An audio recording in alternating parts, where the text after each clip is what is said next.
we're still on Meta and Twitter. Now, I want to ask you, Idausa, is Elon Musk's acquisition of Twitter really going to be the biggest undoing for this tech giant? Oh, yes, because it's not the acquisition per se, but I think it's the leadership style that is actually the problem. Usually, mergers and acquisition happen in business to actually give a business the opportunity to stay strong. But you see, the kind of style he has brought into Twitter is what actually is the problem here. And he's dealing with a unique generation of people who, I will say in quote, are very rebellious. And restless. And, oh, yes, they don't want to be controlled. They don't want to be gagged. They want to be free. And by the time you are putting restrictions on their way, they will crush you. And I think that's what's going to happen to Twitter. Okay, let's look at the size of the competition. When the idea of the cage fight was propounded, was put forward, people were comparing the physical size, the sheer size of Elon Musk to that of Zuckerberg. Of course, we know who can win based on size. Now, let's talk about their businesses now. Meta versus Twitter. Of course, we know that Elon Musk is so much more than Twitter. He's into very critical investments across the globe. Now, the idea is this. Do you think Facebook can pull this off, or you think Twitter has the resilience to stand in victory and win? You see, geopolitics color a lot of things that happen around us.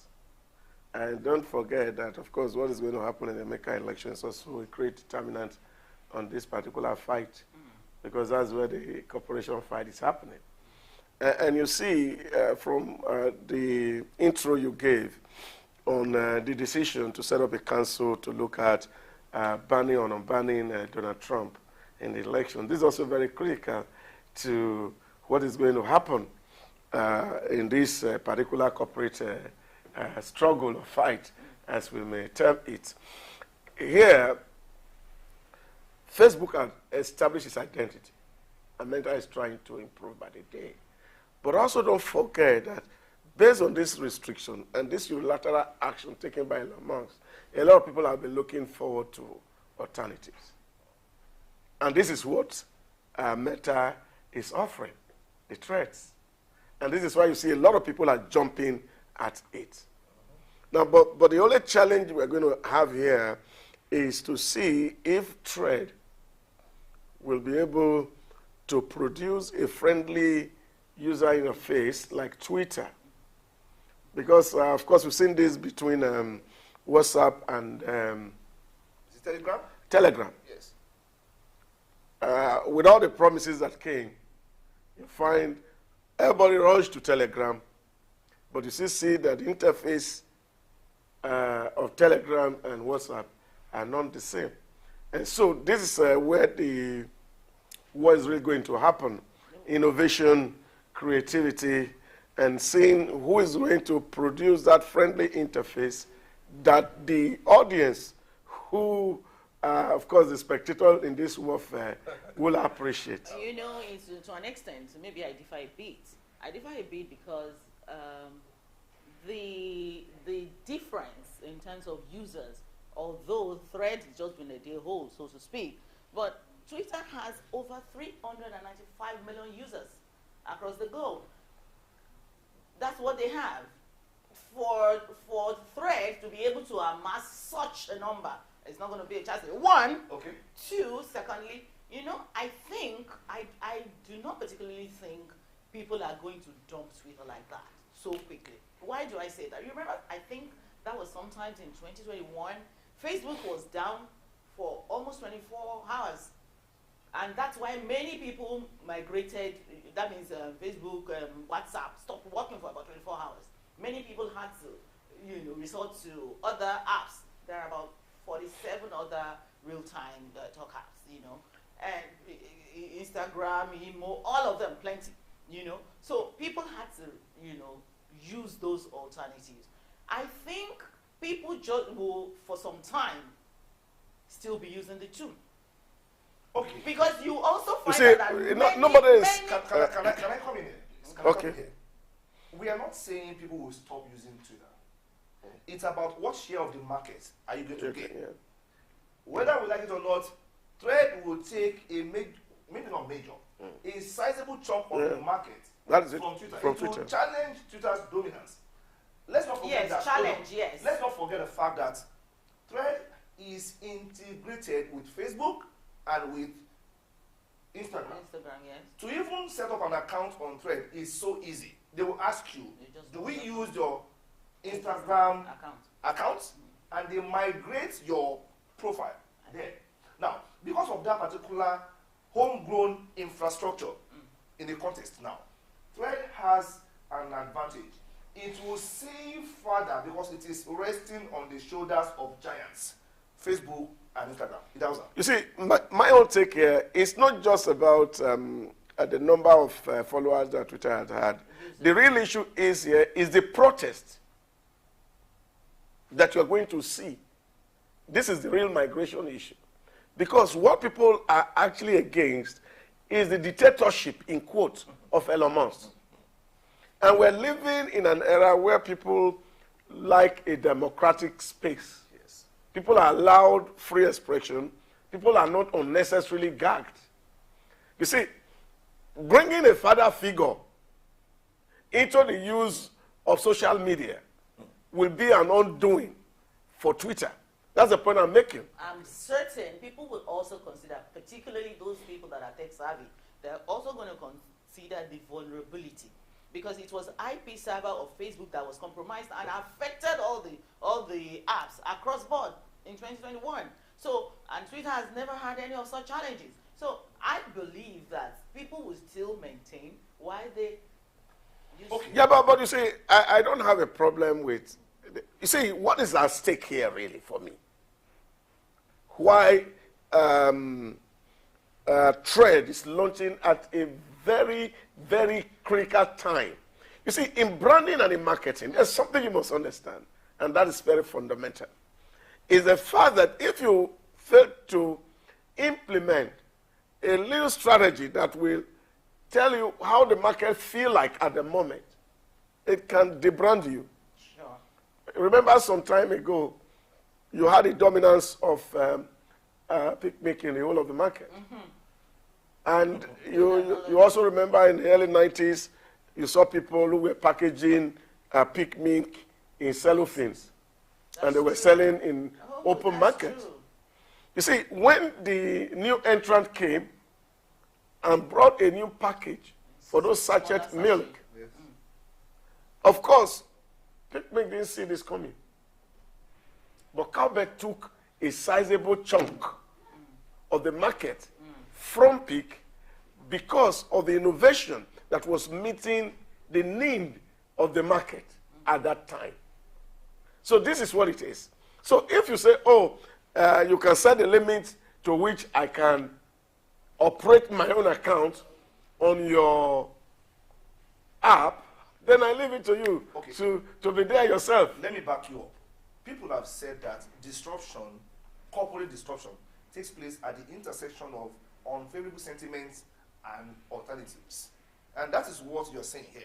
That Thread is coming up at a point where there seems to be some kind of unfavorable sentiments against Twitter's dominance and their way of gagging users, quote unquote. And it is taking advantage of that. But let's look at this. Tweeps, as they are called, those who are adherents of Twitter, they seem to be loyal to Twitter. To an extent. You remember that during the NSAS days, Saga. the saga, maybe after or shortly, Yeah. Twitter was banned for the role it played in the NSAS, or for the alleged role, so to speak. And even it was, I think it became an offense, if not a crime, to still be on Twitter as a Nigerian within this zone, within this space. But Tweeps still found a way to bypass and discard that particular order not so. They were using VPN and they were still tweeting. Now that speaks to brand loyalty and even brand advocacy. Would you now say that? I get throwing that out of the window. You see, this is the point you really need to understand. The real reason why Nigerians were violating that gagging by the state was because they feel that Twitter was being oppressed. All right. You see, this is the real argument, and this is what you need to understand. We're dealing with a generation of young people who want freedom at its maximum. So when they see that you are being oppressed, they are likely to side with you in a battle. Okay. But if you become the oppressor, it does not take them anything to move to the other place and fight you down.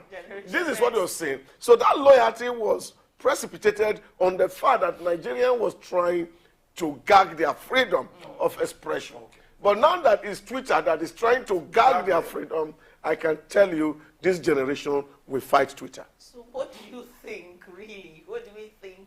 What strategies do we think Twitter is now going to employ to counter this seeming competition? Competition. Yes. What do you think? You see, I think that Elon Musk should just leave the space and allow the new After all, CEO. he's no longer the CEO. Yeah, but of course the fight is between Elon Musk and Mark Zuckerberg. So he should just leave the space and allow free hand to the new CEO to drive the process. Probably that can save the day for Twitter. Okay, now, this is not the first time Meta is trying to acquire. We know what he tried to do with TikTok. We know. And it wasn't a successful one, so I think. Now, in what ways? You have actually come up with Threads now. There is already a legal battle between Twitter and Threads, or Meta, the parent body. Musk is saying there are proprietary tech that belongs to Twitter that Thread is using. After all, one of Twitter's former employees is now with Meta. Okay, now I know of one, and anyway. Now, it's saying that, okay, it is fair to compete, but don't steal. That's Musk saying that now. What do you think Thread, as a company or as an app, should do differently to create that difference, to define its own niche, to bring its own uniqueness and clear the confusion about just duplicating a rival app? Well, I think the justice system in the U.S. will determine that. Yeah, because it's one thing to make a claim, and it's another thing to be able to substantiate whether it's actually a stealing of technology or not. See, that has to be established. But before that is established, of course, you will find the army of people who are rushing to trade, like we have seen in the last 14 to 21 hours, is a testimony that people are just tired about what Twitter is doing. So no matter what strings that they are trying to pull now in terms of stealing of technology may not be even to their own advantage. I think that what the focus is that they should look at the environment of the regulations that are coming on Twitter, that they are responsible enough and they are also meeting the needs of users. Okay, we hope that Threads comes out successful. How do you think its success might influence other developing, applications to do rival or similar apps at this time? Well, for me, success are preconditions on several factors. And this is what you are offering that is better than what your competition is offering. What you promise and what you are delivering. The gap is what really matters. And so in branding, like they say, a brand is not a product. Brand is a promise that is kept. Yes, definitely. So if you're bringing a superior product into the market and you are offering a certain value to the public and you are keeping those value, chances are that your integrity will speak for you in the marketplace. And over a little period of time, people begin to get used to what you sell. But if, like Elon Musk we have seen, has broken a lot of his promises, his integrity is already at stake. At stake, really. And that brand integrity is also badly injured. Oh, in my view, I'm okay, thinking. okay. I think I want to agree with you on that. I actually look forward to a time when Nigerian tech enthusiasts can, do something like that. I would have loved it to be a Nigerian app that we are talking about now. We'll get there anyway. Okay, you're still watching Early Exchange on Soup News. We're going on a short break now, and when we're back, we'll return to topical discussion. Another issue entirely. Don't worry.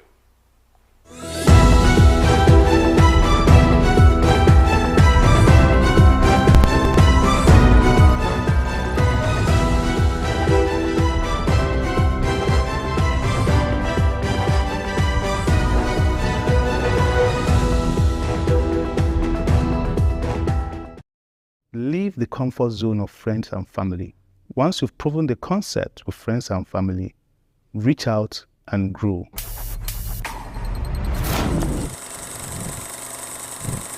In my experience of studying entrepreneurial businesses, it's the human story behind them that intrigued me the most. And the story of Common Clothing by Omimi Okere is not different. Caveat, Omimi Okere is my son. He has a clothing business called Common Clothing. I recall one day coming into the foyer of our apartment at Canary Wharf. The concierge at the reception called me and handed me an envelope. He said, "Oh, is the designer in?" And I was wondering who the designer was. He said, "Oh, your son, please can you give this to him?" And inside the envelope was £250. And I asked him, "What is this for?" And he said, "I bought some clothing from Common Clothing and I want to pay for them." And I was deeply touched. I was deeply touched because most times when we start an entrepreneurial business, it's the friends and family patronage that gives us the kickoff. Sometimes we forget that the business should transcend beyond friends and family, and we get bitter when we don't have continuous and sustained patronage from friends and family. But what I realized that Omimi had done was that he had left that comfort zone, that area of shelter, and he had gone to the extent of attracting customers far and wide beyond. And why this gentleman patronized him, as I came to understand, was that he took time to customize a hoodie for the gentleman who was on the plus side. And that word of mouth has spread to the extent that most of his friends were buying from Common Clothing. And I was so happy for my son. And I'll be so happy for entrepreneurs out there that are hacking away. There's a whole market there waiting for you.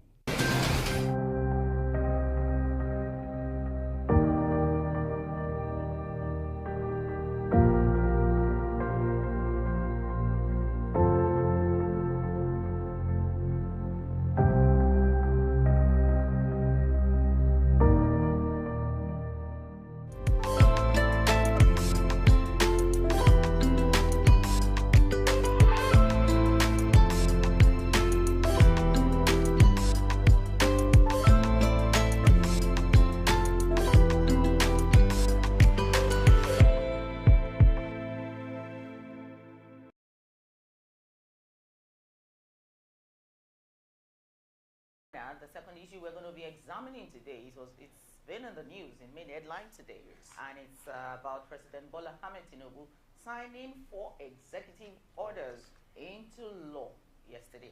I'm just going to quickly go over those laws that became will be effective, shortly.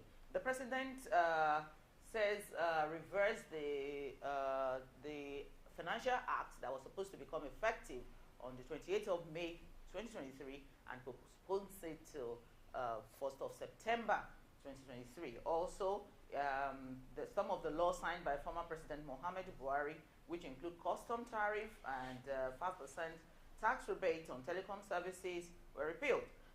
President Tinubu also signed the custom excise tariff, amendment order, shifting the commencement date of the tax changes from March 27 to August 1. But for the sake of our time, we won't be able to take all of that. So we're going to be examining just two of them, which is the Finance Act and the Telecom 5% tax of telecom. Okay, some of the highlights of the Finance Act Order 2023. One, it says it increases tertiary education tax from 2.5% to 3%. This has implication for education system. Speak to that. Well, I think it's not in the executive order because it's actually on the Finance Act 2023 as passed and signed by the former President Muhammadu Buhari on the 28th of May 2023, which was supposed to come into effect on the 1st of January. You see, immediately that act was passed and signed, FRS swapped into implementation. And of course, this leads to a legal battle between ACUGAS and FRS. And the Federal High Court in Abuja had ruled in favor of ACUGAS because it could not be retroactive. Yes, now, so what the order has done is actually to say the commencement date of this particular act that's already signed into law has been pushed forward to later day in the year with about 4 months. So that's what the new executive order has said. So, but what the 0.5 increment in education tax is meant to do is actually to support the university autonomy, which of course has been on the front burner on how to fund the university. So that, of course, there will be no more strikes. School will have enough resources to actually put infrastructure in place to give a world-class and quality education to our children. So that is what it is. But for me, really, I feel that the government should not be thinking always about revenue. Because when you are thinking only or solely how to increase your revenue base, what you are simply doing is that you are putting pressure, more pressure, on companies that are already not profitable. And their capacity to generate this revenue is reduced further. And they are projected. So this for me is the very critical issue. Because the role of government is actually a facilitation role, creating an enabling role for businesses to prosper. Now, if businesses are prospering, there will be new entrants into the field who will be making profit, and they will be adding more to the revenue base. And I think this is what government should be doing, because when you're putting more tax burden on the company, you are reducing their income, their ability to be able to operate profitably. You see, you compromise it. Don't forget, we have not invested any further on basic infrastructure. Logistics issues are there for company to counter. Electricity, energy issue. Now you have brought in a lot of changes in the removal of subsidy, which of course is also going to increase cost for company in terms of overhead. Now some companies are having to pay further transport allowance to their staff. Now what is does to the entire ecosystem is that it increases the cost of living. Definitely. And profitability of the industry will be constrained. And there they don't have capacity to be able to generate the required employment, which the Finance Act itself is targeting to achieve. And in a way, that ends up contributing to more unemployment. Unemployment in the system. We are saying we have a lot of unemployed youth. We have anyway. So we have to be, I think we have to, for me, we have to be careful about how we go about implementing some of these policies. Revenue generation. Revenue generation drive is what it is. You see, government is always about, because, and this is the real reason, because again, it is the society that is putting too much pressure on government. Because we are expecting government to do almost everything. And government cannot do everything. What government should be about is create an enabling ecosystem where prosperity can happen. And if private businesses are making profit and they are doing excellently well, employment will come, the social ill will cease. But once you put constraint on companies and they cannot make profits and their bottom line cannot be defined because of having to pay this, pay that, you will see that you are actually destroying the economy. So yeah, taxes are done in Europe. It's done in America. But don't forget, those people have basic infrastructure, which we don't have. But the special advisor to President on Special Duties, Communications and Strategy, Mr. Adeleke, says this delay or postponement is actually to mitigate multiple taxation and to show that Mr. President has listening ears, because 90 days, according to the law, should be given for to companies, so to people, before they start implementing. Don't you think, does this negate what people are viewing this law to be? Yeah, but my own view, yeah, the president is in order. He has listened to the people who have said, look, don't implement this thing retroactively. Don't implement it retroactively. This thing was meant to have started in the new fiscal year, starting from July 1. Now, the president has listened, and so we have postponed it with 4 months. Now, does that really address the real critical issue of number one, which of course is to foster economic growth? Will further taxation foster economic growth, really? 2, it was also meant to create physical stability. Take, for example, the removal of the incentive on machinery for production. What will happen? It will increase the price. And if prices are increased, what happened to your inflation rate? It goes up. So how do you achieve your fiscal stability with increase of tax? So what do you think? How do you think businesses react to this? This is the real issue. And I think government must be honest with its people. Government must be honest with the people. The people need an honest conversation to understand that this is where we are. This is our pulse. This is what we can generate. If government is very transparent and the people know what is coming in and where what is coming in is going into, the pressure and the burden on the government to deliver will reduce. But the government is making frantic efforts to meet the yearnings, the aspiration, the demand of the people, the ordinary man on the street, because, all hope is on the president that once he's set on stage, life will just be good. And I think this speaks to campaign promises. We should be real with the promises we're making. When it's time for us to campaign as a party, we make it look like, yes, once we are there, everything is sorted. We should remember what we felt like in 2015 when the immediate past administration was to come on board. Yeah.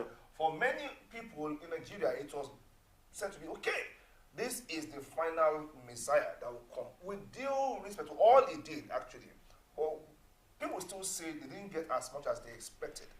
Campaign promises on one side, feed it into how you go about policies and executing them. That is the issue here. You are saying they should be real. How real can they be at the point of campaign and not lose their popularity? Yeah, but I think this is, it's not a matter of popularity. Election is about popularity. Yes, of course, it's popularity. People want to vote for you. Yes. But people should state things the way they are. We must be able to tell our people and be honest with them. And I think Indian president had done this, Modi. And Indian people are happy. He told Indian people, this is what government can carry. We can't go beyond this. It's either you actually want to be like the advanced economy, where you have good wage, you are having our people employed, or we want to remain the way we are. So we have to make a choice, which is critical. And this was the same question that Lee Kuan Yew threw to people of Singapore when he came into power, and to say to them, either we die or we leave. We should not be too popular, especially with policies. But what we should be doing is to create that enabling environment where businesses can actually make profit. Because if businesses are making profit, possibility for expansion will increase. Now, if new factories are set up, what happens? The unemployed will get employed. Yes. So the social pressure on society will be reduced. Government will make more money, even in the longer run. And then they will be able to address the basic infrastructure deficit which we have. Okay, you know definitely that this law was actually put in place, not by this present administration. Oh, yes. And what he's trying to do, I think, is just to cushion the effect by putting it forward to fulfill all righteousness according to law, that they should be given the 90 days opportunity, So whether it is now or then, it will still come into effect anyway. That's the point I'm making. Okay. So whether you postpone it, it's just postponing the evil day. It will still come into effect. So should he have cancelled it? It will impact on businesses. Should he have Now She just you see, asked even the president have the right, the constitutional right, to review the act. I'll repeat. Absolutely. Or repeal it. So this is the issue. If it's going to be an encumbrance to businesses, then the president can repeal it. Or maybe after other issues have been fixed. Yes, and look at these issues. This is my real point. Take for example, you are talking about taxing the digital platforms or the digital economy, so that we can address the issues there. But you also know that there are restricting orders from CBN, for example, on this particular industry, which has not been lifted. Now, all these conflicts have to be looked into, so that when you're coming out with a tax policy, you are looking at it that, look, what we're going to gain will be better than what... I'll give you an example. Okay. In the UAE, for the first time in September this year, they are going to charge corporate tax. So which means in the last 20 years, UAE has never collected corporate tax. Personal income tax, no. But it has not stopped the environment from developing. The same UAE that we are planning to be like don't collect corporate tax. How are they surviving? You see, government should be about facilitation. Yeah, essentially. That's right. It's not constraining or reducing the capacity of people to deliver. If government is about facilitation, all these problems we're talking about that we want to solve, we eventually solve them. Definitely. I think they take... So we put efficiency Okay. into revenue collection. Okay. There are a lot of things we could do. Say, for example, they have the Salik mode of toll gating in the UAE. You don't see a physical wall. All the cars are registered and they have a tag on the car with a wallet. And as you drive past a bridge where there's a toll, automatically that is taken from your wallet and transferred to government revenue. So all the leakages are blocked. And I think this is what we should do. Nigeria should deploy full e-governance to block leakages. Now, once leakages are blocked, we will have revenue. True. Rather than putting further burdens on corporations and reduce their ability to perform, and then, of course, creating more social And crisis. then we want to attract foreign direct investment. I think for me, the take home from all you've said so far, two things for me stand out. One, tax is not an isolated variable. Other variables must be considered for us to have a good tax policy. Then, I agree with you on the e-governance thing, so we can block loopholes. Because the whole idea is to bring in more revenue so that we can fulfill electoral mandates and promises to people. But we have to be real, like Idahosa said, with our promises. Let us not overpromise what we cannot deliver. Let us really underpromise and overdeliver. That does more good than harm for our image, either as a government or as a people or as a country itself. I think we've actually done enough justice to this part. But don't go anywhere yet. We're taking a short break now. In the second part of the discourse, we will be having a phone-in with another person who is an expert in the telecoms sector. And let's not forget that this order actually affected the telecom sector also in a particular capacity. So, Bumi, I am sure that second part will shed more light on what we've done so far. It definitely will, because it's still about tax. It's still about telecom tax rebate that was given since 2021, 5% rebate that has been given to telecom companies. I think it's time. It was time they started paying tax, says the government. So let us review what the impact will be on the companies and on subscribers. All right, we'll be right back.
Thanks for staying tuned.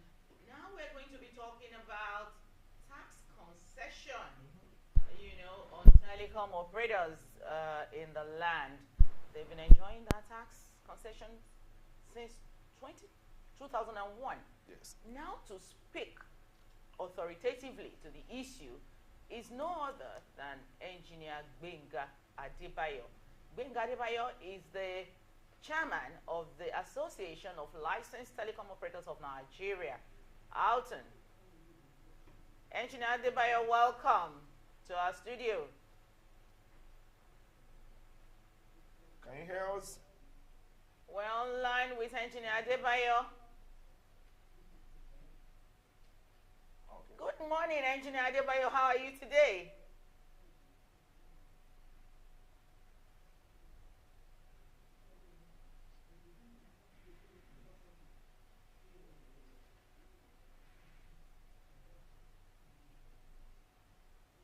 seems we're having some audio challenge there. Engineer Adiba, if you can hear us, we're saying good morning from here.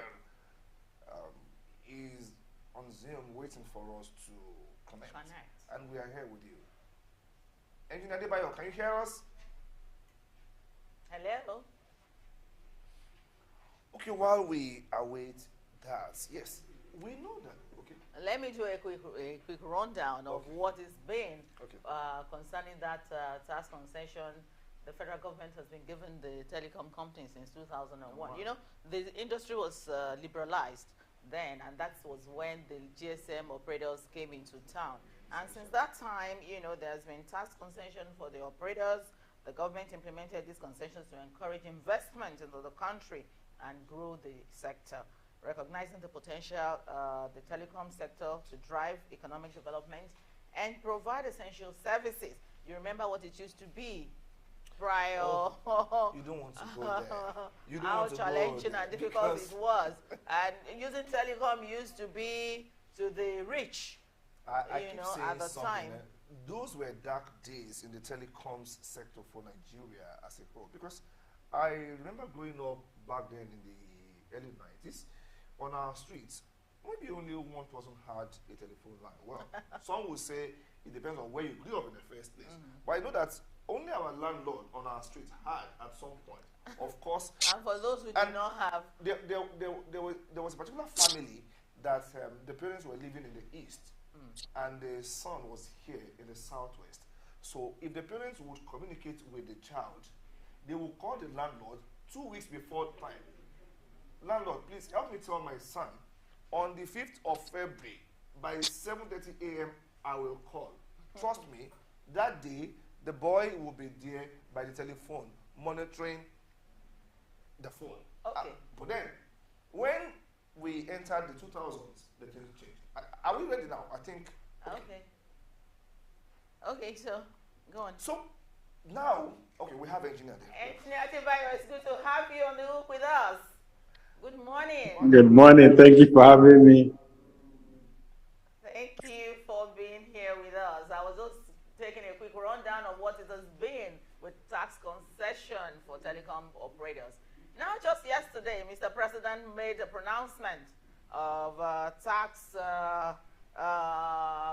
concession over for telecom operators. I want you to speak to that. What does this portend for the vibrant telecom sector that has contributed over $75.6 billion in investment to the Nigeria economy?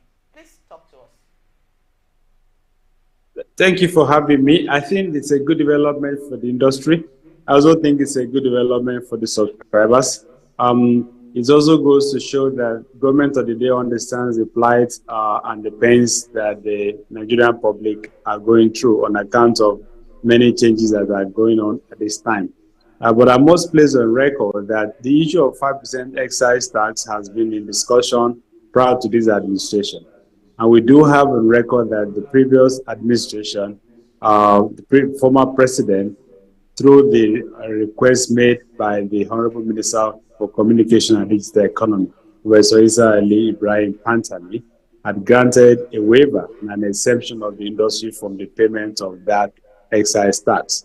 We therefore surprised at the inception of the new administration that we started hearing about it again. And so yesterday's executive order as issued by Mr. President alludes to the fact that indeed our sector deserves to be exempted. And we think that that also shows some consistency in government policy in spite of the changes in administration. And this certainly portends a lot of good for the sector. However, let's declare that we as an industry are only meant to act as collection agents for the excise duty, excise tax. We are going to pass that on to the subscribers. And we weren't going to absorb it on behalf of subscribers, but rather it will have been passed on to subscribers as it stands. So in essence, instead of the current 7.5% that is charged on VAT, it will have been plus another 5%, will have been 12.5% that will have been applicable on telecom services. So we think it is good for the subscribers, and I think government is sensitive to the challenges that the industry is facing. More than that, however, is that it's a suspension. It's not a total waiver. We hope that eventually through the advice of stakeholders, critical stakeholders, Mr. President will consider a total waiver of that exemption of 5% tax. Okay, Engineer Adebayo, thank you for that submission. What are the likely results we are meant to see by this suspension for now? You did mention the fact that it allows you are actually custodians for the people. You're not the ones bearing the direct brunt. Now we have 3 months or 4 months, so to speak, for this policy to be executed. It's not a waiver, it's just a postponement. What result do we expect in the interim, in the immediate? Then what can we expect when eventually we get to the new date that it was postponed to? Well, the status quo remains. That's what it means. The status quo will remain. Nothing will happen in the intervening period. There will be no charges applied on subscribers in the intervening period. But I think it opens a window of opportunity for us to appeal to federal government to look at the issue of multiple taxes and levies that we face as an industry across the country. By last count, we have about 39 of them across the country, levies and taxes, various ones applied on telecom industry. We think that this spirit of consideration for tax waiver or tax suspension should also be extended to having a holistic look at those other levies and taxes that are applied on us at various state of government, because certainly it impacts on service provision and the method of collection of some of those taxes by local agents, either state or local government authorities, is quite offensive. Many at times become like soldiers to lock up telecom site. They arrest workers of the sector. They prevent access to maintenance team and the rest of them. So we think this offers a window of opportunity for us to request the federal government to please take a further holistic look at the number of taxes and levies that is applied on the industry across the country. Otherwise, the status quo remains. We only hope that between now and then, there will be further consideration for a total review of the multiplicity of taxes and levies that we face across the country. Okay, so that takes me to the question that, when Mr. Adele Alake, the special advisor to the Mr. President on Special Duties, Communications and Strategy, was addressing the pressmen yesterday, he did say that one of the core points of this new law is to mitigate multiple taxation. I want to ask you, does this really mitigate multiple taxation? Well, I think the spirit of it does. The spirit of the waiver does, because government is actually saying that there's already enough, don't add more. I mean, that's in principle what they're saying. So the spirit of it mitigates the multiple taxes. Otherwise, if it is applied, it will be an indirect way of increasing the VAT actually, because we're a social service. We are not manufacturers, we are not producers of goods or services. We only provide social service. And therefore, we believe the excise is only applicable on hardware, goods and services. I mean, goods and hardware, not on services like what we offer. So we think that it's a way of the spirit of it is a way of looking at multiple taxation. But again, like I said earlier, we hope that will extend into other tax aids that we currently face. Okay, would you like to give us an idea, because you spoke about the burden of tax, apart from this one that was mentioned in the other. Now, give us an idea of how heavy the burden is on telecoms operators. I mean, how many tax forms do we have that you're grappling with that is actually, limiting the productivity of the telecom sector? An idea. By last count, we were at 39 of such across the country. A number of them have no bearing to telecom services. For example, effluent discharge tax on telecom services, waste collection tax on telecom services, diesel emission tax on telecom services, environmental sanitation tax on telecom services. And a number of those kind of headers are things that we are confronted with. First, the tax headers are one. The method of collection is another problem. Because a number of the states, the mechanism by which the tax collectors apply in collecting those revenues are very, very offensive. They practically go to start and it's either pay or you cannot operate. You either pay or you cannot access your facility. You either pay or we seize your tools and equipment, you cannot have them for use. And we think this is against the will of progress. So it's not just in the number of taxes and levies, it's also about the method in which it's been applied and the method in which collections are being enforced.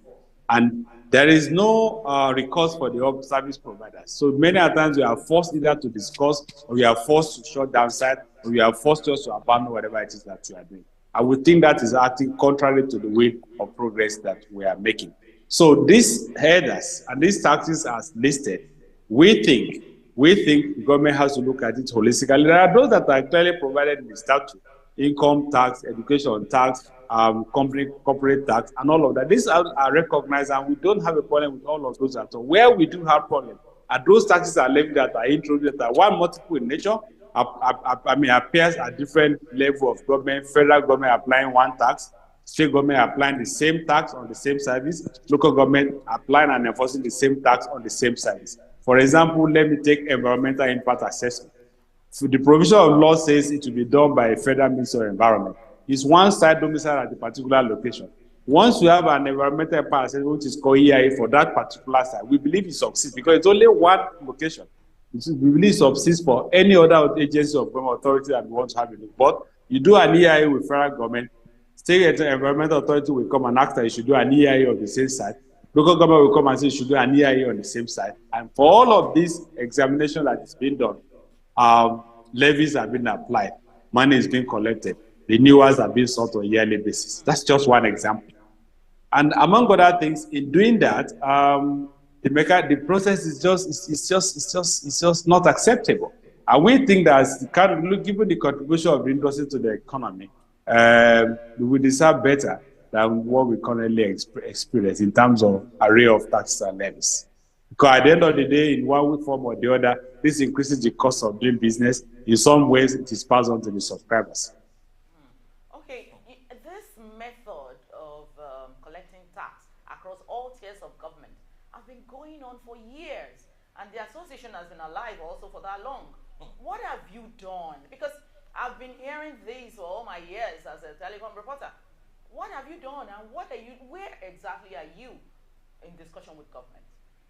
Is it still the same? We're having continuous engagement, and we continue to do so. And like I said in the early part of this interview, what we have seen in the executive order of yesterday is the government of the day upholding the waiver that was granted by previous administration. What it means is that we had done some work in that regard. We have presented a case to the former administration. Consideration has been given to the case that we have made, and an exemption has been granted to our industry from the 5% excise tax. That's some result of some effort that we have done. Again, because we are having this conversation, is also because we have some work going on and some work that has been done. Because if we are not having movement, we will not have any conversation again. We're having the conversation because we believe that things should improve and things should get better in this or another way. So it's a continuous process. The experience, like you said, has been for so many years. But again, we are seen as an industry that is extractive. We are not an extractive sector. But unfortunately, everybody wants something from telecom operators, and that's where we are. But the time has come that we should be classified as a critical sector of the economy and protected from this kind of interferences that we're getting, particularly from tax collection agents. Okay, I feel your pain, actually. I heard you talk about the mode of collection of these taxes as the principal bone of contention here. Now, how would you really want to have it? You were saying it should have some kind of human face. Can you be more explicit? How would you recommend this collection mode should be beyond the number of taxes that you have, the mode of collection specific tax? In the first instance, they should not exist. Let's start from there. Some of these taxes and levies should not exist. How do you explain environmental affluent discharge tax on telecom operators? What effluent are we discharging? We are not an oil and gas company. How do you explain environmental sanitation tax on telecom service? What waste are we generating? That's just an example. And how do you explain environmental assessment levy, federal, state, and local government? How do you explain right of way? You pay one-off for right of way because the infrastructure is there, and on a yearly basis, the local government is coming against you to renew several span of kilometers of right of way that has been granted to you as a one-off approval in years past. Now, because they should not exist, and they do know that ordinarily we will not wish to pay this. So what they do is to send local agents, with a sort of a better way, send local tax agents who come in all kinds of ways to come and enforce collection. Ideally, a tax invoice should be issued. Payment should be made. When an invoice is issued, payment is not made. There are processes of law by which you can enforce collection. You can take the defaulting party to court. You can seek an injunction against the defaulting party to cease from operating, and all of that. But in this matter, they introduce the tax, they are the tax collectors, and they are the tax judge. So they do everything in their own way, on their own account, the way they want it. And that should not be. So it shouldn't be that you have to send an army of collectors against an operator before you can collect taxes. If they are legitimate collection, you should issue an invoice as due, or parties should come up willingly and pay those charges once they are clearly defined. But you are waking up every day to get new tax bill for different services that yesterday you were not told about. And the day after, somebody is coming against you to say, we have issued you a payment request yesterday, you pay now or we seal up the premises. I feel your pain. I really do. Now, how much do you think this 5% will eat into the revenue of the operators? Well, it's not going to be borne by us. The burden of collection will be on us because we have to collect, we have to report. But the weight of the tax itself will be on the subscriber, people like you and I who use the service.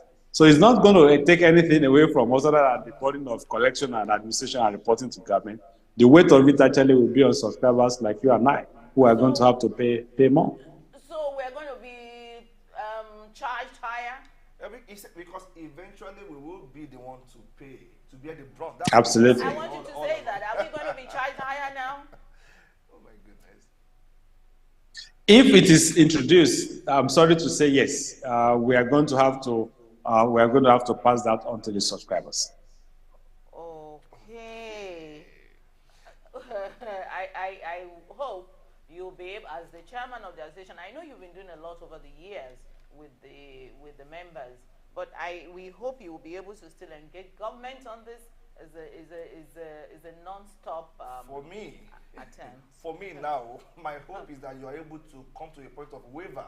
Now that I am very sure that we are the ones that will bear the brunt, not just postponement. It has to be a waiver in the interest of the masses and people like us who are consumers and the final bearer of the brunt. Thank you very much, Engineer Adebayo. It's been an exciting session with you. We hope that all we are praying for the government to do in terms of consideration of these tax policies should be done in due time. 3 months we'll be here, then we'll be. Thank you for having me. Thank you very much. Thank you. So the show is still Early Exchange. We'll take a short break now, and when we return, we'll take a look at the state of Medicare in Nigeria. Don't go anywhere.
population and diverse healthcare peculiarities, has a healthcare system that is often a topic of discussion, mirroring different areas like accessibility to quality of care, infrastructure, amenities, and more to consider.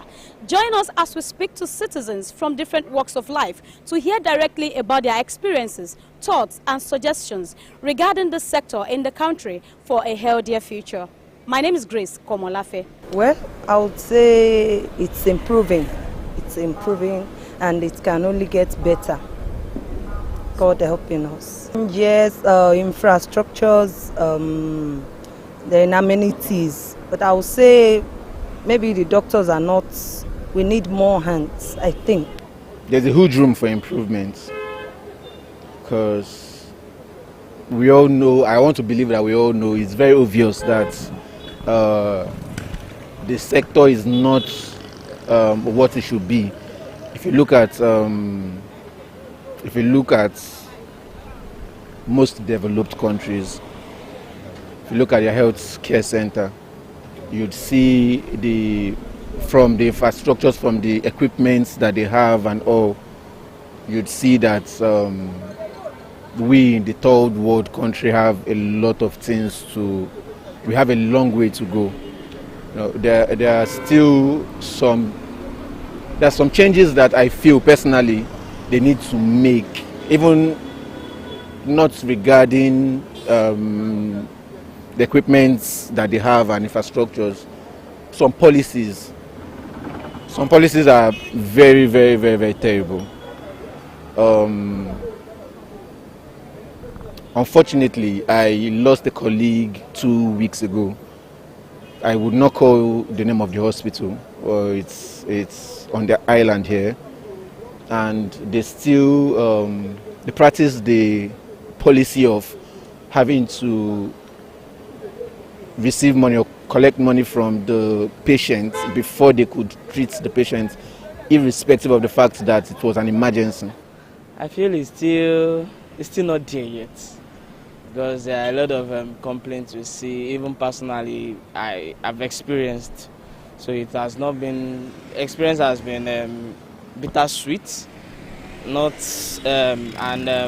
we tend to see like, we base our judgment most times based on what we see out there, like comparing ourselves to the European countries. Like we also want to meet such standard, and we need to get better at it. So most especially the way the nurses, those at the reception, the way they tend to attend to them, the patients. Thank you, that's the right one. They are most times they don't care. When you're in pain, they don't care. They don't show this empathy. Let me use the word. They don't show empathy, and it's most times always painful, because sometimes I'm using my HMO. So why are you stressing me? Supposed to let me enjoy at least what I'm working for, what they are paying for me for. So you just come treat me anyhow, talk to me like trash, and like so. And on the other hand as well, they are trying to, but they still have a lot to improve, and we need to get there. You know, I first said it depends on where you are staying. The affordability also depends on where you are staying. Like, for example, before COVID and before Naira started to depreciate in value and it jumped up to 700 Naira per dollar, in Lut, you could do a chest X-ray for like 3,000 Naira. That is cheap, very, very cheap. Some private hospitals, from some private centers can charge you as much as 5,000, but the standard was you come to Lut, 3,000 Naira, sometimes even less, and you get a chest X-ray, but now it has gone higher. So it depends on which center you go to. Like I said before, where I just work now, for some parts of the body, like your hand, you can get it lower than 5,000. That's the standard now, because everything has gone up. Privatization is what helps most government hospitals. Like the best example I have is Lut. Lut was running the X-ray department, the radiography department, on their own, and some of the machines are usually very expensive. MRI, you get it upwards of 10 million Naira, And it's not, you know, that kind of thing, asking the government to drop that kind of money instantly. I know we have it, but, you know, I don't want to say that. Well, you know how it can be. But once it's a privately owned company, like they privatized the NEPA, it turned it to PHCN. I want to say there is an improvement, but then again, so it's the same thing. Once all this very expensive part of the hospital gets privatized, it can be run.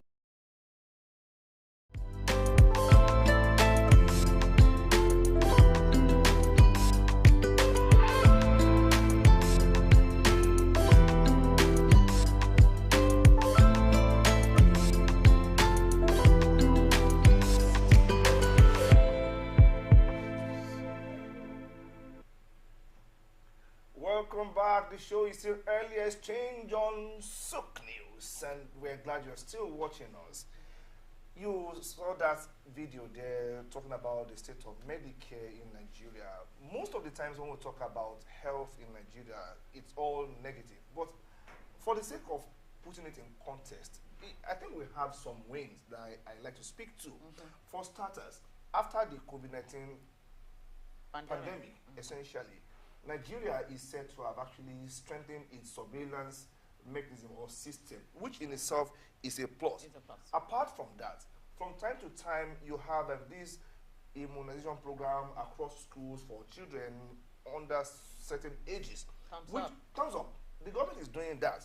And I equally know of the fact that we have this National Primary Health Care Development Agency, which is everywhere across states in Nigeria. Also, Nigeria signed into law the new National Health Insurance Authority Act 2022, which is meant to replace the NHIS that was not able to enroll more than 10% of the population. That is still one of the many losses that we have as a country, health-wise.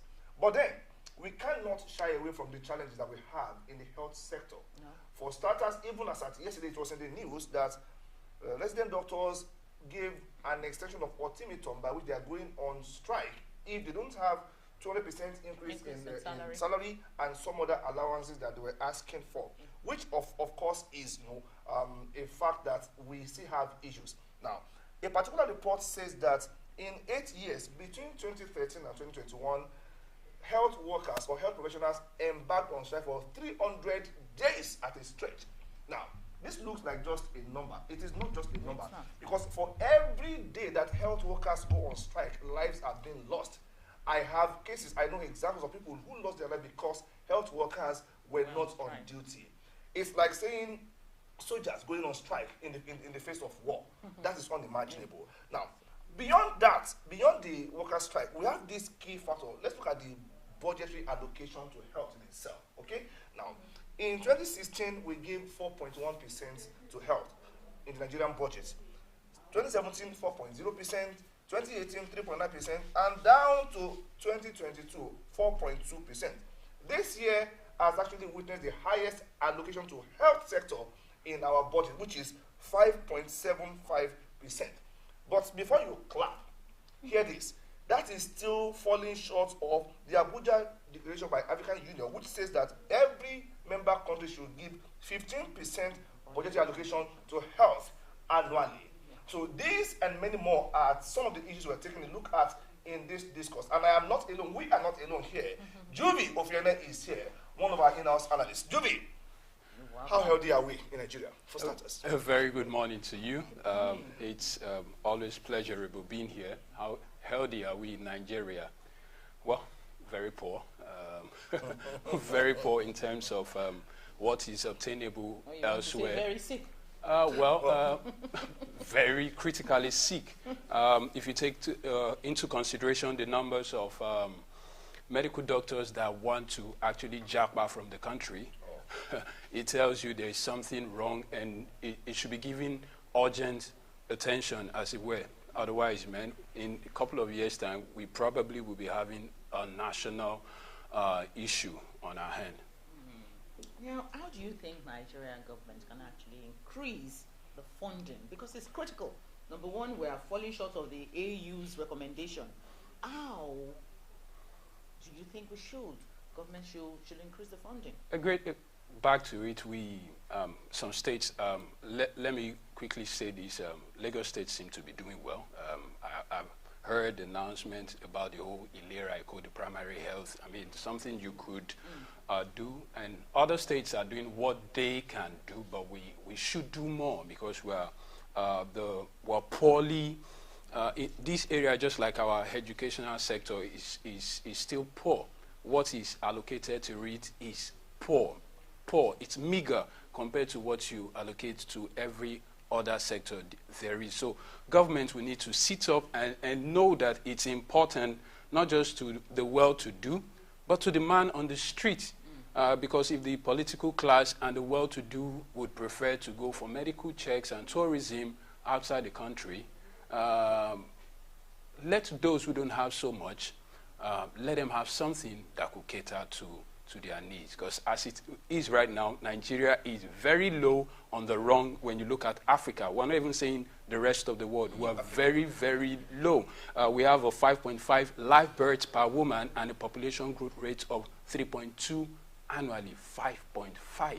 I mean, so you get, I mean, if you go to the hospitals that are not enough, they are poorly staffed, the monies don't come in, health allowances don't come in. 2020 gave us a little eye-opener to read, with health workers complaining of remuneration during the whole outbreak of the pandemic. And so they are poorly paid for what they do, and they even are understaffed, because the whole welfare is not even there. So someone that is not well taken care of, how do you think that person will want to take care of someone else?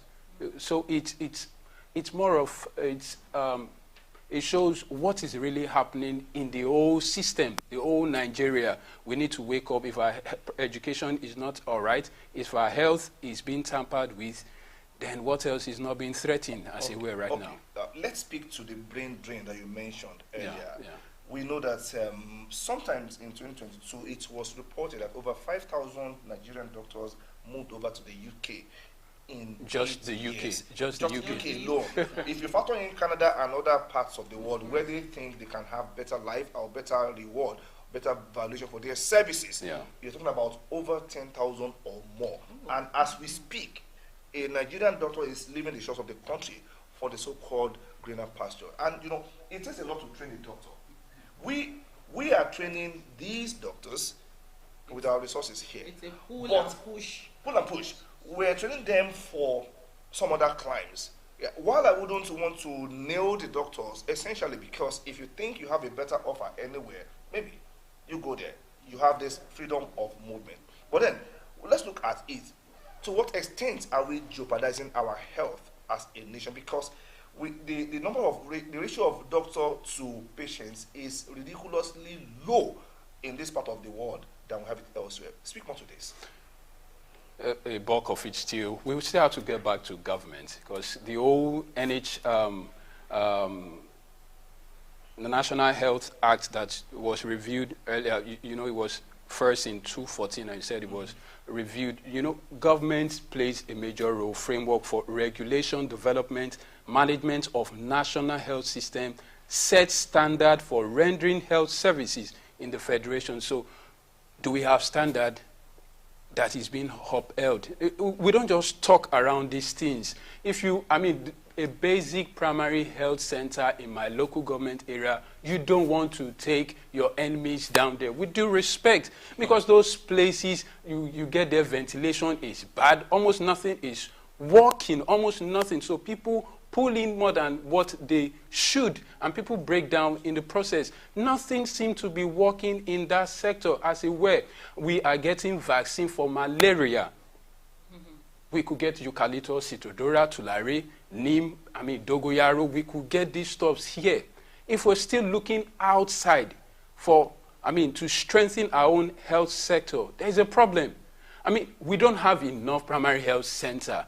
I mean, the old live births, mother and child stuff, infant mortality rate is still high in Nigeria. And so we can't deceive ourselves that we're doing well. Government, I believe the new administration will look into this. If we say a renewed hope, and we're promising so much, let's look into this. If you got money to travel outside the shores All well and good, nobody should force you to stay, but let it work here. The Nigerian medical doctors are tired. I've had friends, I mean, once you hit your residency, guys are relocating, and you can't stop them. Not just medical doctors, pharmaceutical guys are also, the pharmacists are leaving in droves. If you gave opportunity for teachers, they will leave as well. Nurses are living in droves. I mean, I had a friend who relocated with his wife to the UK recently, and he was telling me how that the system is working. They are complaining, but when you leave the shores of Africa to Europe, I mean, whether east or west, they simply like, what is wrong with us? Why is it that nothing seems to be working here? Johns Hopkins is a good place for research and all, but where do you call? What hospital will you call in Nigeria, or what teaching hospital would you want to take yourself to if you're down? Okay. Ibadan used to have it, right? UCH. But at the break of the pandemic, was UCH able to contain anything? The pandemic was beyond UCH. It was a global.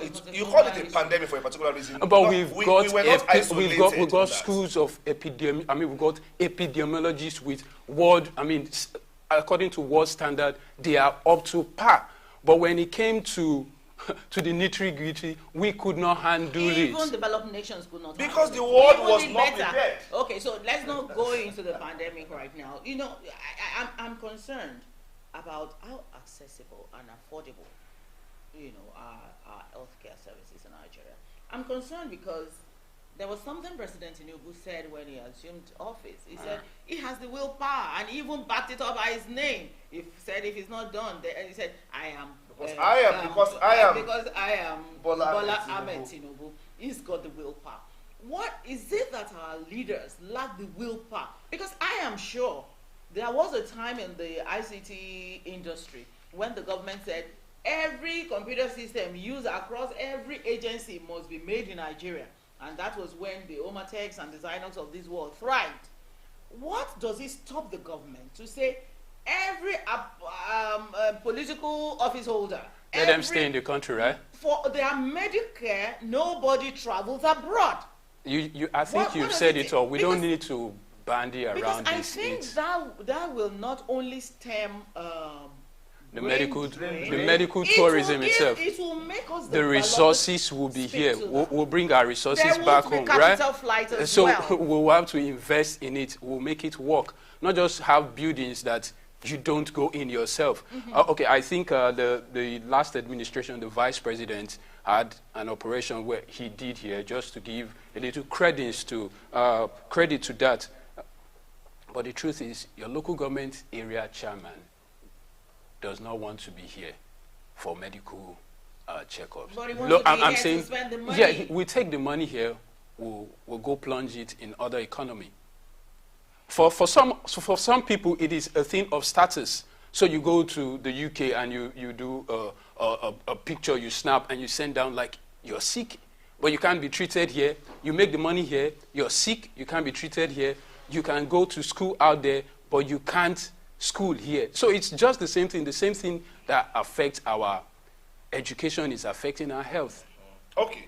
You get what I'm saying? Now, let me say, like she just said, if they actually are honest, the political class are honest about this, all they need to do is, okay, the president comes like, all right, guys, I know it is not working, but let's have a grand plan for now. For the first 1 year, I will stay back in Nigeria. My medical care will be done here. Everybody in the both upper and lower chamber, guys, let's stay in the country. Let's say for 1 year. Then you put the agencies involved, NAFDAC, everybody be at work. Let's make this thing work. That's all. Okay. But you know, your legislature, they don't want to drive made in Nigeria assembled car. They've got their choice. So we are just telling something. We only make it look like it's only people that don't have the wherewithal to travel out that should take care, should handle all this. It's not a burden. It's not become an issue right now to the political class, and until it becomes an issue for them, we'll not have this resolved. Okay, you spoke earlier about you not wanting to recommend your local healthcare center even to your enemy. That speaks of a large heart and a heart that cares even for your enemy. All right. So what do we have to, if we are to make recommendations to the government, essentially, or to even private participants in this sector, what would you tell them about how to ensure that we scale up our primary health care. What facilities or what restructuring do we think is needed to ensure that we give these centers a facelift? All right. Earlier, I made mention of John Hopkins. You know, everyone, once you mention John Hopkins, it's research. Yes. We can't say we want to do anything and there's not so much money being pushed into research. And also, our academics or academia, they must get to realize, I don't know if you notice it, so much papers on research, impartial fulfillment, and these guys come up with research we don't take into consideration. So all the research we've been doing in schools at the first degree level, master's and PhD, is there not an agency that is looking into taking all these papers and say, which of this research can we handle? We have a school in Nigeria had issues with the power generating stuff, and you can do your biofuel or biodiesel to run it, at least just something to go hand in hand with the normal grid. But schools have research, students have done research, but we can't take this research and say, how much of this can we do something about, but rather we can take the TED fund and just paint buildings and nothing is happening. So on the part of the government, let them be serious about investing in this. On the part of the schools, research should go into these things. And you know, there is technology for doing all this as well. As much as, yes, we could say for the next couple of years, let's bring in the technology, but we must have homemade technology to handle this. And also our alternate source of medicine. I just said malaria shouldn't be an issue in Africa.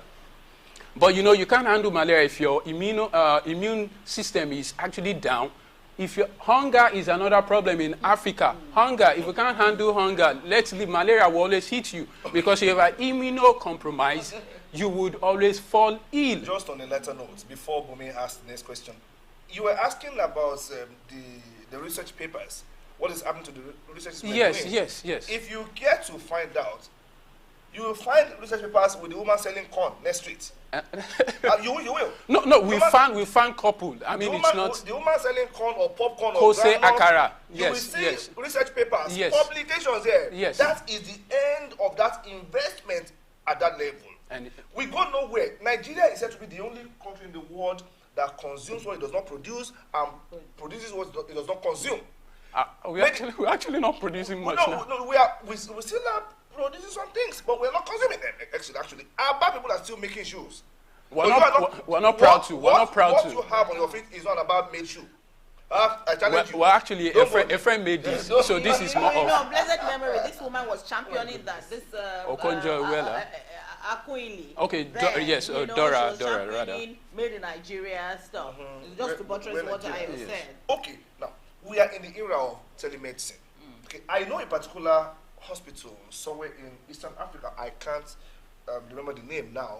It's not really a hospital, so to speak. It's just an ICT center that is using telemedicine to facilitate healthcare.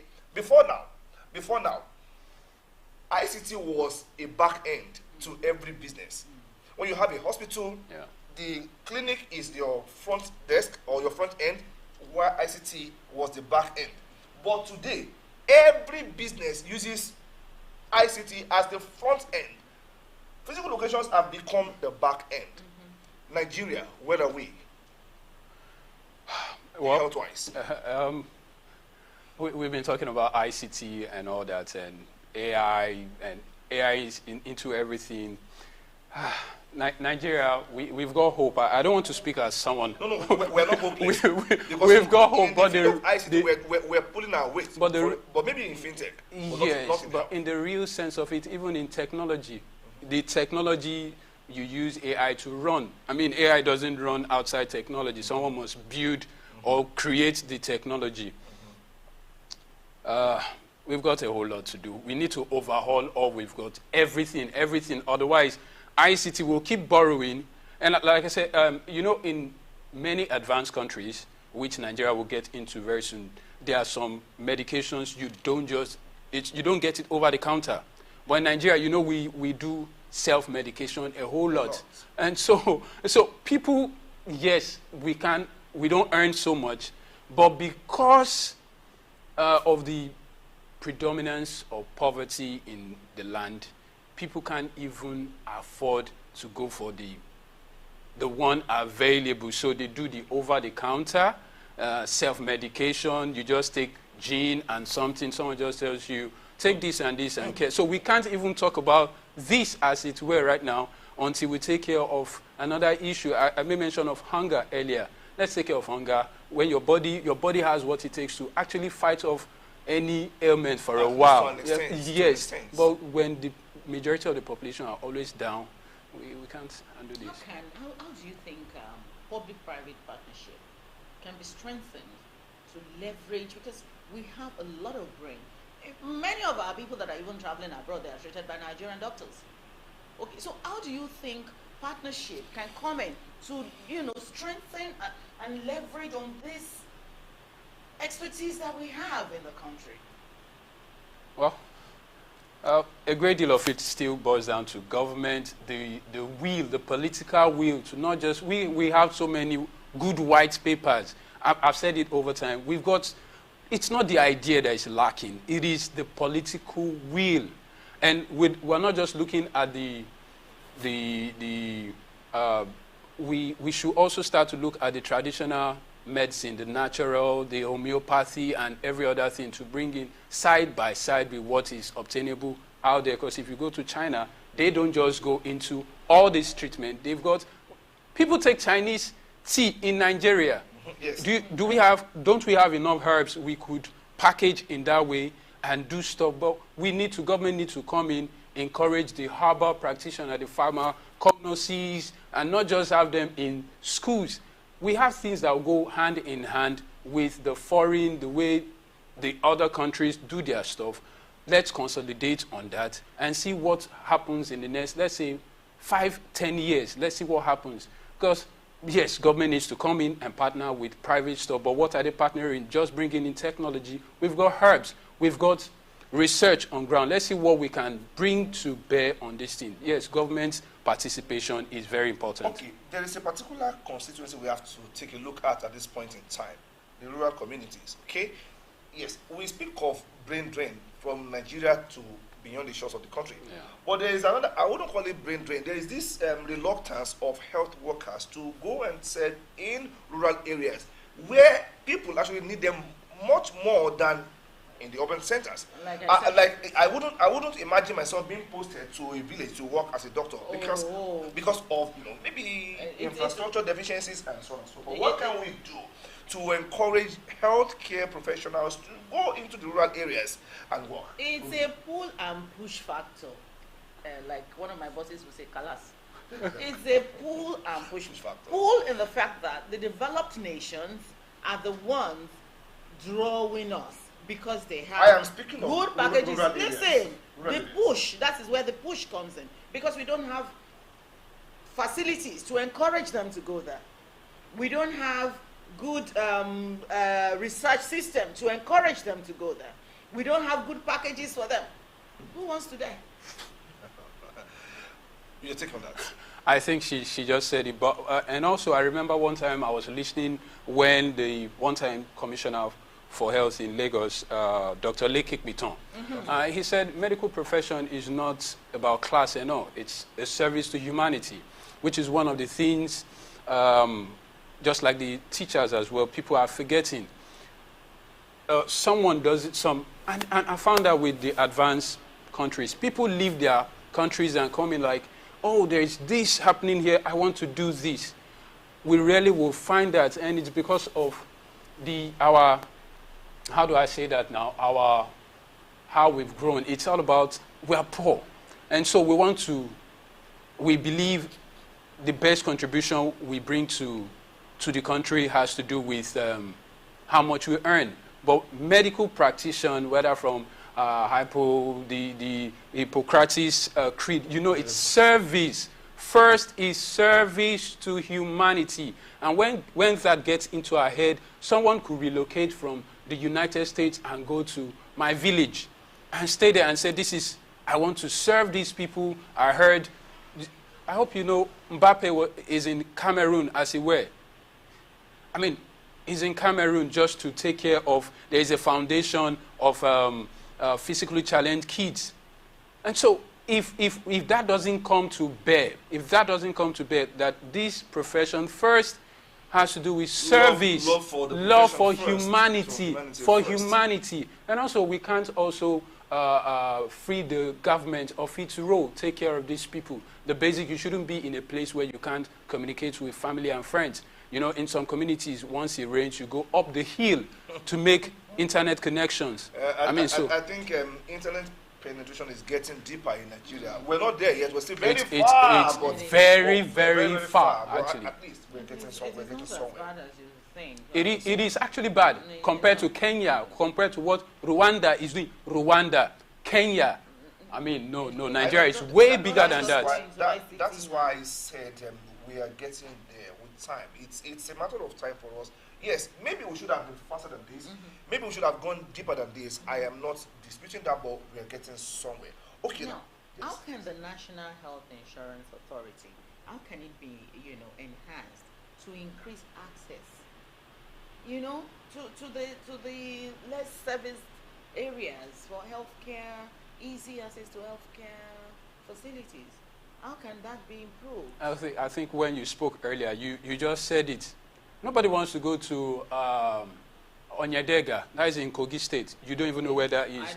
I don't know. You don't want to go to somewhere very remote, all right? And you don't have access to basic, social amenities. But they have community people who can also be health workers. How can they be improved? How can that scheme, be enhanced to serve communities? Yeah, people, we are not, well, I can't say we are not. People volunteer to do this. Then you train people to do the basics. You could have 1 or 2 professionals in a place where you have other people just maybe semi-literate that could help out in the basics. You don't necessarily need to have big stuff. Just few people with basic training could do that. But it's about first service. Government must be willing. And funnily, we must also bring some people here. Government spends so much, but government doesn't follow up on. So we'll pay this amount to this agency. Have they carried it out? To what extent have they carried out? Because if government is following up on projects, we will not be here. Because you send money to agencies, to local government areas, primary health centers, they don't do so much. The people that get the money, other people get the money, and the real people that are supposed to get the stuff go to the dispensary of. While I was on campus, I don't know about your school. When you go to our health, they only give you basic. Just give you. I don't want to mention paracetamol. That's. On a campus. So imagine what happens in Pakata, in Ilorin. You get what I'm saying? You see, one of the issues I have with the NHIS then or now the NHIA, as the case may be, is the fact that you don't get covered for serious health burdens. Trust me, something as, I wouldn't say as simple, something like even some antibiotics, they are never available in their dispensaries. Yeah. You will get the affordable ones that you can afford. Yeah. On your. But the whole idea of the insurance scheme is that you have to be assisted. They are making monthly deduction from you so that when you have a particular health crisis that is beyond your zone of affordability, you get some rebate. Of course, they can't cover some high-end, like surgery is not covered under NHIA. Yeah. But I am thinking, if I can't have some basic drugs like antibiotics, then why are we still doing this? Is this not some kind of scam? I just said, government is paying. Someone or some set of people are not implementing, or they prefer to take the monies meant for the people and pocket it. But government must do beyond just allocating money. They must also see to it that these policies are being passed. These things are implemented. You go back and check with the people. How many people? You can't invest your money in a place and you don't want to see how it's working. So people come and you tell you, I pay this money, I want to see how much I get from it. So if government is pushing money into a policy, let the government be willing to get down and ask the people. Okay. When you go around Lagos, You see a lot of dirt all over. At least I live in Lagos, so I see that every day. It's the price of So organization. how do you think communities can be engaged to foster and empower individuals on how to take care of their own health? Because we can't just be shifting everything to government, so that people can take responsibility for their own health. And it starts from home. How can individuals be engaged? You just said it, there was a song I like to sing most often. You say, Okuku ṣòro ṣe ni ṣùgbọ́n tó dára ni. Environmental sanitation. Ìjọba ológun ti sọ wá dóge. All right, I believe that was like that. Buhari Diagbon regime. Your environment, it's your duty to take care of it. Do you understand? You don't even need someone else to clean your home.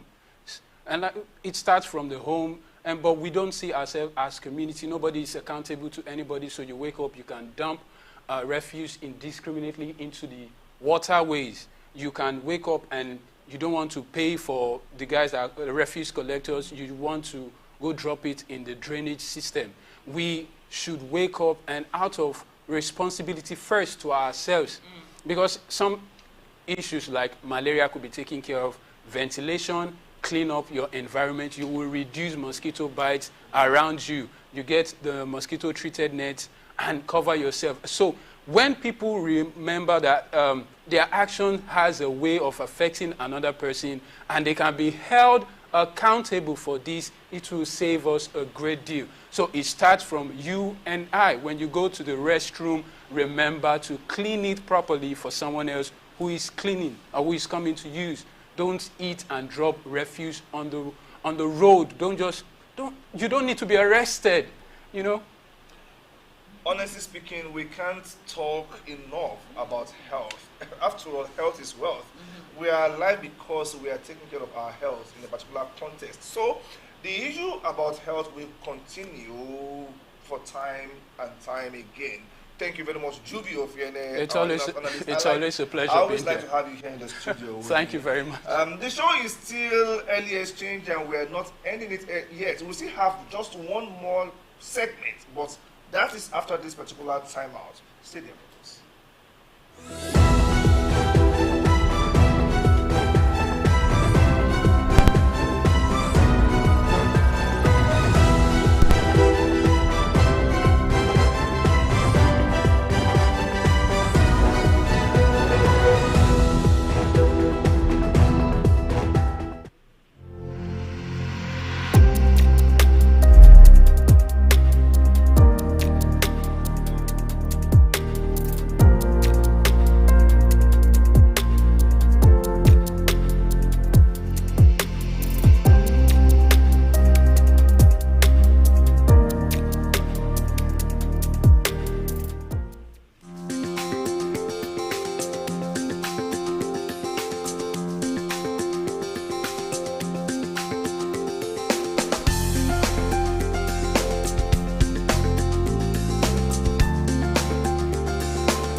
Thanks for staying tuned. Now we're going to be discussing another issue. And this is very key because this is the future. It is. Tech is the future. It is the present and it is the future. So if you don't take it now, you're going to be obsolete and you're going to be lost. So in order for the youth to take it by force, we want to discuss now the impact of tech on youth empowerment.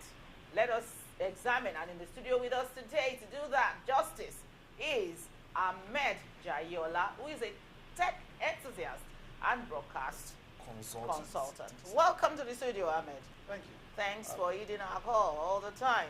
Ahmed, good to see your face. Good to see your face. Yeah, I mean, you are part of us, and we appreciate you for that. Thank you. Yes. Before now, when they say you are computer literate, in the 90s in particular, you were able to say this is mouse, this is keyboard, And this is is the monitor. CPU, and so on and so forth. Yes. And then we moved from that to another level of literacy, where being computer literate means being able to say, I can use this package, office packages, and so on and so forth, and some basic design. But then, the same question is still valid. Are you computer literate? But the answer has changed. What does it mean to be ICT compliant today or to be computer literate today? The ability to change, the ability to adapt, the ability to learn, the ability to know. Because we are in an age where new technology is coming out every second. We are here talking where earlier one of the guests was talking about the fight between Meta and Twitter. Okay, Threads is not going to go anywhere, no matter the lawsuits, because the argument is left to proving the fact that it was either a stolen or borrowed or siphoned code, right? However, the bottom line is the tech comes out every day, and if you say you are computer literate today, the conversation changes to, okay, so what applications do you know how to use? What applications are adaptable? Do you have a social media page? Some of our mothers and our fathers that are, you know, in computer departments today, some of them don't even have Twitter accounts. Some of them don't even have Facebook accounts. And then the question is, okay, so if you know how to type, if you know how to print, if you know how to edit one or two pictures on the computer, are you computer literate? What does literacy mean? And literacy also is adaptable to what condition you're talking about, because being computer literate in the world of those who are doing typing and printing is different from being computer literate in the tech industry. Definitely. Because if you go into the place where maybe the basic thing you want to do is type and print and do this and that, and you know how to do one small CorelDRAW design, you're a god. However, if you enter the tech space and you say, I am a computer expert, and then you submit your CV, and then someone who is maybe a young professional in the office says, okay, all right, write 2 lines of C++ or Java for me. And you're like, you blank out. who is C++? What do you mean by Java? Do you understand? So, you know, it's dependent on the environment and the industry that you find yourself that determines the answer to, are you computer literate? Okay, the widespread of internet and digital connectivity has really, really empowered youth. Yes. I mean, it wasn't like my days when, even in school, in the university, before you could have access to one computer. And then you have to queue. You take the tally number to do your project. But now, right on your phone, you can do a lot of things. So how can we ensure that all these emerging technologies, such as AIs of this world, or automation, are designed and deployed ethically and with consideration for potential social impact? How can we be sure of that? The ethics of development is still being developed. All right? There's no holistic rule yet. On a global scale. On a global scale. Even not just on a global scale, even on a micro scale.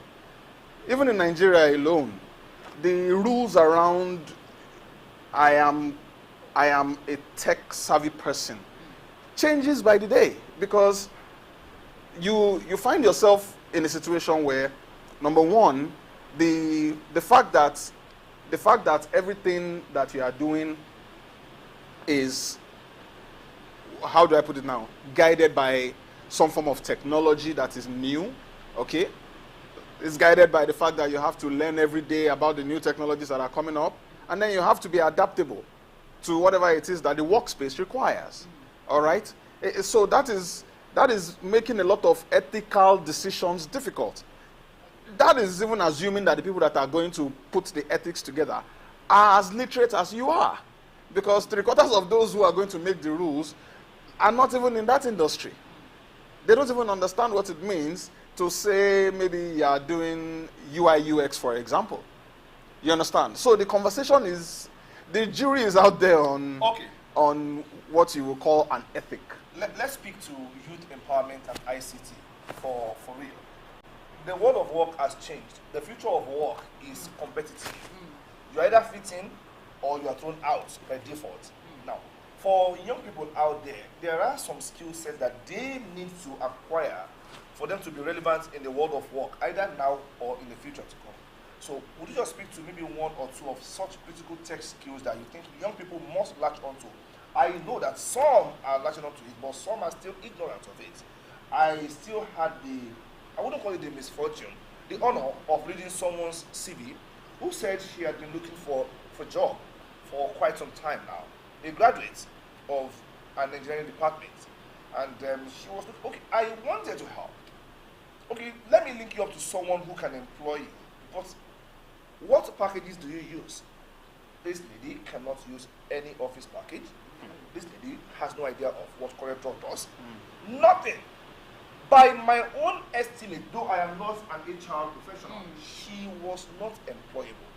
And I have an issue. If you show me your CV, and what your CV looks like 5 years ago is what it looks like today, you are a dinosaur. You have no place in here. You are just a blast from the past. Speak now to the youth. What tech skills can they latch onto to become employable in this age that we have? Okay, so I think I would like to start from what is easily accessible. Okay. Your mobile phones, right? Learn how to even use your mobile phone. Okay. 3/4 of the youth, in fact, 3/4 of phone users today don't even know 10% of what the phone can do. If you are able to get to 50%, you probably are getting close to genius level. Definitely. Just your phone, right? You don't even need to go to learn the codes of WhatsApp or Facebook or no. You don't even need to learn website development. Just understand what your phone can do, and then take advantage of all the apps that are on your phone, and you are well on your way. The next level now goes to, okay, so let me graduate from my phone to maybe a laptop, and then start discovering all the technologies that are available on the laptop.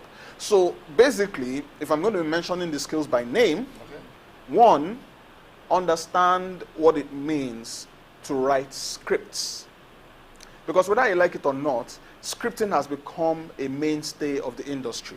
Everyone is looking now for a data analyst. Everyone is going to learn about some form of UI UX design. Everyone is learning some form of robotics. Everyone is learning some form of Excel advanced, not the Excel that we will do, just do one calculation and just, no. That one that would require you writing scripts at the back end and joining Excel to certain applications to be able to achieve certain goals, right? You need to know these things well. Coincidentally, the designers of many of the applications that we are used to have started enforcing some changes to the point where they are even integrating AI into many of the apps to make it easy for you to be able to find your way around and to learn faster. So first, learn some form of scripting. The second is to learn some form of, should I call it merging, using one app and another for one project. Okay, so I'll give you an example. App usage. Collaborative app usage, better put. Because you do not find, we don't find ourselves in a place or in a world where one app can do all things. But if you don't know how to use different apps to achieve one thing, then you are left to the mercy of those that know how to do it.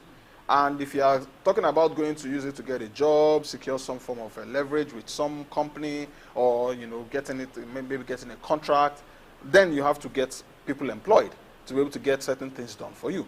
If you don't have the money to employ them, then you have to strike deals. And if you are not a good deal person, and someone comes and the person is the backbone of the project, and then the person starts the project for you, do not cry when the person takes over the project from you. Okay, we have so many social media platforms now, and those social media platforms are giving youth voices to express themselves, their ideas, to foster, growth, development, share ideas, and even raise activism online. Do you think government should actually regulate the social media at this time? How should it be controlled? Or should it be left uncontrolled? So there is the aspect of, okay, so the government is established to put control. Can it even be controlled? It has to be. Okay. In the United States, for example, you are hearing of one subpoena or the other. You are hearing of the Senate, the Senate's having sessions on different technologies or technology companies. In fact, it's getting so much now that the American, I do not remember the name of the association, but the Association of AI Developers in America have called themselves together that something dangerous is going on. We are treading a path that, if we're not careful, this thing is going to take over from us. Please tell us what path is that? The AI development. Elon Musk said it many years ago, almost 4 or 5 years ago, that AI is going to be the destruction of man if we're not careful. The owner of, the CEO of Google mentioned the same thing about 2 years ago. And now it is getting so scary that you have AIs now that can mimic your voice and your face online and make you say a manifesto that you never even knew existed, right? There were some, deep fakes online about a year ago about Obama endorsing Donald Trump. There were some deep fakes about Donald Trump saying something different about someone else. And there have been deep fakes about different people here and there, right? So this technology is beginning to become dangerous. There is no way the government is not going to step in. If the government does not step in, then we are in serious trouble. Serious trouble. Look at, okay, so put yourself in the shoes of Elon Musk and Mark Zuckerberg right now. Mark Zuckerberg, all the way from 170, almost $170 billion, has fallen in valuation to about $60 billion. You think he will not be scared? He will be, definitely. And he will be trying to find out what exactly is causing this. What do I do about this? And I would not be surprised if that is the reason he decided to go and do Threads in the first place. Okay, so let's go in a different direction now. Now, there is this thing called digital divide. Okay. Either between developed nations and developing counterparts, or between urban and rural dwellers, or between the male and female gender. There is this divide digitally. How do we bridge this divide? Of course, I know that in this part of the world, a lot of interventions. You see girls in coding. You see teen empowerment for tech. You see empowering rural dwellers for tech. Let us speak now to something that is real. How do we ensure that we step up campaign and efforts in bridging this digital divide so that everybody can be included? Let's not forget that productivity is tied now to how much of tech you can embrace, how much of tech you can deploy profitably. So speak to that. You are broaching a subject that is making it difficult for government to know what to do about tech. Well, that's why we're here. Let's start the conversation for them. So here it is. Everybody continues talking about internet penetration, internet penetration, internet penetration. the mobile companies, the mobile technology companies would come out and tell you that the mobile penetration in Nigeria has gotten to about 70%. And I ask a question. Who is using this 70% of devices? There are almost 250 million people, well, 200 million official figures, but estimate 250 million people, and you said there is 70% penetration. 70% penetration is way over 150 million people. If 150 million people have mobile phones, what do you think will have happened in this country? It's not everyone that still has a mobile phone. That's why there are still people that are doing business center outside. In Lagos. I'm not even talking about villages. It's one of the reasons why it is quite difficult for you to say that certain banks should exist in some places in Nigeria. Why? There's no mast. So how did mobile penetration enter there? Satellite. Yeah, which satellite? Who? Who? If they had the money to get a satellite to pick, okay, so the mobile, what do you call it, the satellite internet service that we have in most of these remote places are talking about the, what do you call it, the Starlinks and who? Nobody else. So how can you tell me that there is mobile penetration in certain areas of Nigeria where there are no banks and you want to bridge a digital divide? The only way you can bridge this divide is for this service to become a public service. It needs to stop being a private service.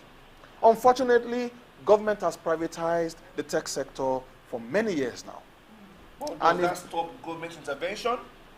There is a limit to which government can intervene in technology development. Okay. Because the question now comes, so who is going to drive it? The Nigerian Communications Commission, the NCC. The NCC is they are trying really hard.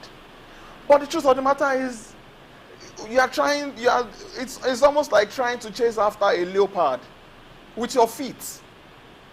It's going to leave you and dust you in front. That's the way NCC is running after these tech companies. 3/4 of what the tech companies are even doing within their offices is unknown.